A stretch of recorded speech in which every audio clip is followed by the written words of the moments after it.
Welcome to our channel. My name is Awni, and I am a local broker out here in the state of Arizona, bringing you that real estate knowledge and insight. I am in residential real estate, same with Chantel. And if you have any questions about residential real estate, or if you're new to the channel, that's mainly what I talk about. I saw this come out about a couple weeks ago, and I wanted to definitely do a video on this because I'm seeing a lot of problems that we are facing in our state. And Mesa joins some of these other cities like Paradise Valley. That was a big one years back, but Paradise Valley, we have Glendale. That's another one. They're cracking down out there too. And they are issuing short-term rental ordinances. They reported on a plethora of problems impacting homeowners and community members after a surge in investment type properties. Remember, there are these investors that came and bought out here over the last couple of years, turning them into verbos, vacation rentals, or short-term rentals, or even just rentals, long-term rentals as well, which is something that I do help. So if you are considering renting out your property, we have a tenant placement service where we help you, the landlord, find a credible or quality caliber tenant into your home.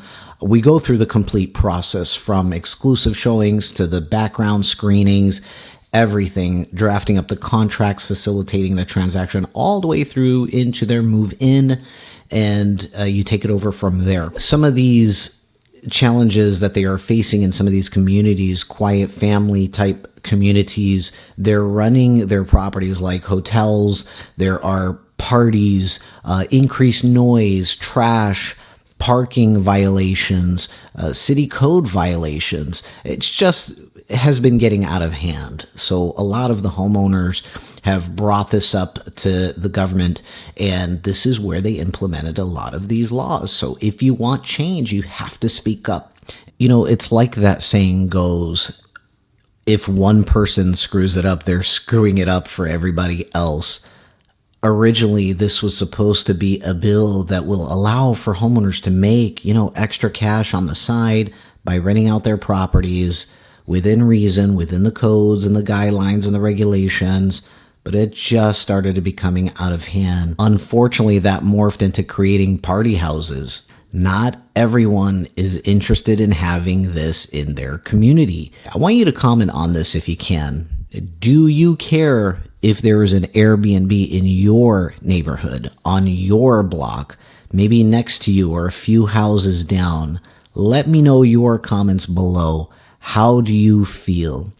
Put yourself in their shoes and tell me, how do you feel if you heard, these drunken outings or these parties, and they're loud and they're going for weekend of the hours of the night?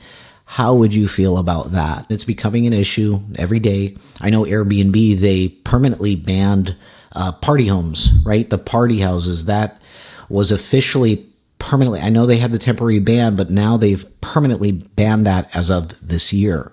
So it's not going to be a surprise if other corporations follow suit of this. But is that really holding back this, income generating thing they got going on? I'm sure there's parties all the time, but that's the biggest complaint, especially in these family-oriented suburban neighborhoods. Let me discuss what the Mesa City Council's approved.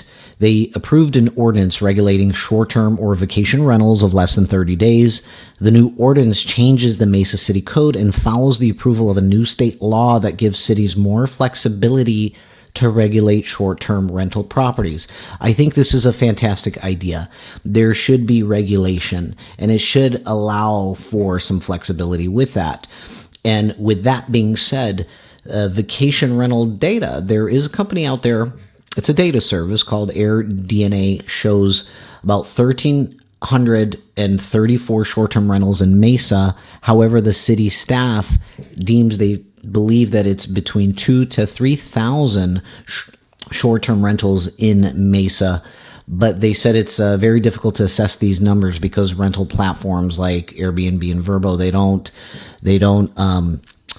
They're not required to disclose information on individual renters, even if they remit the taxes for the rentals to the city. The new ordinance will require the owners of these short-term rentals to acquire a special city tax license that is going to cost $250. I'm going to list the other provisions of this ordinance on the screen here.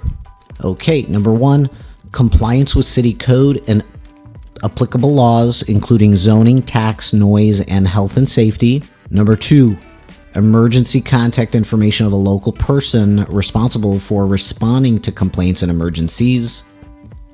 Number 3, requires notifying neighbors' properties within 200 feet of the rental that the unit is being used as a vacation short-term rental.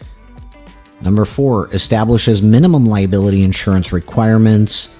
Number 5, prohibits uses per statute, including housing sex offenders, sober living homes, selling liquor or illegal drugs, obscenity, pornography, adult-oriented business, special events, and retail. Number 6, defines grounds and processes for denial and suspension of license. Number 7, establishes civil penalties against owners and others. Proposed fees for some of these violations are going to come soon through the City Council, and this is expected to become law and into effect February 1st, 2023, right before the Super Bowl. If you have any questions, let me know your thoughts about this. And as we are starting to see more cities that are regulating these short-term rentals, I think we're going to see some changes, big changes to our state, especially in central Phoenix. If you have questions, if you need advice, if you need help with buying, selling, or investing in real estate, give us a call at 480-788-4118, or you should see a link to our website below. Take care. I'll be back with another one soon.